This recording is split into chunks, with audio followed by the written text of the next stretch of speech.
இதை பாருங்க.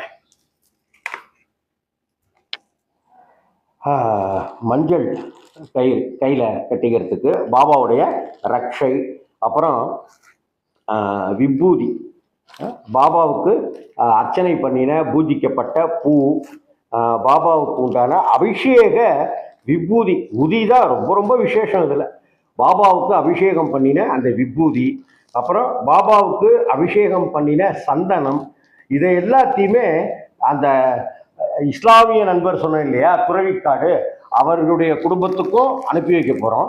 நம்ம குரோப்பேட்டையிலையும் கோவிலம்பாக்கத்துலேயும் இருக்கிற அவங்களுக்கும் நாம் இதை அனுப்பித்தர போகிறோம்.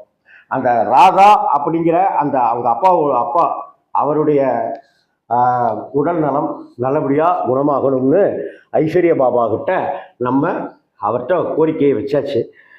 அதே போல் செம்பாக்கத்தில் அதான்